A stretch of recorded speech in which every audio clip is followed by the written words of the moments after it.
Good morning, everybody. It is Bill. Survived Thanksgiving week, plus an extra day in Disneyland on Monday for our youngest daughter got to dance in the Main Street Parade at Disneyland. So stretched it out an extra day. But just wanted to touch base today. There's a couple of industry news bits that are well worth pushing out there that I thought everybody would want to know. It's kind of good if you're actually in the business, or even if you're someone out looking around at purchasing or even refinancing.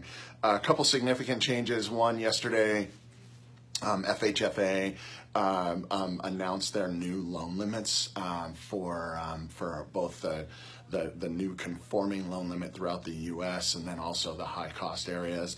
A few items of note. So the base loan, conventional loan size for all of the U.S. is going up to $453,100.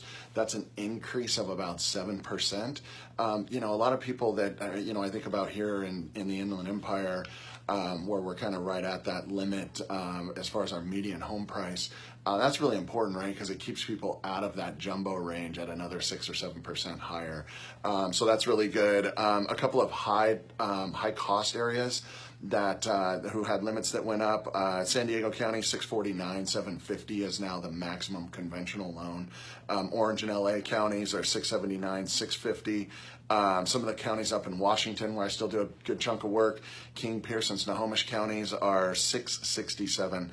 By the way, $679,000, $650 is the maximum limit anywhere, regardless of how the high cost area. So King, Pierce, and Snohomish are now pushing those limits, which I'm sure there's plenty of people up there that are like, wait a minute, why aren't we higher? I think I would agree with that.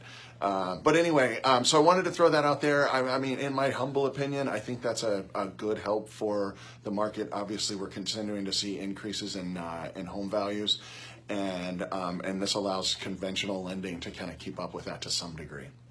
Again, depending on where you live. Other news, this is pretty geeky, but it's something that was going on last week. So Richard Cordray has been running the CFPB. That's the entity that oversees a lot of financial, not stocks and things like that, but all lenders, things like that. This is a really highly politicized move. But anyway, Richard Cordray has been removed. President has put sort of an interim person in there.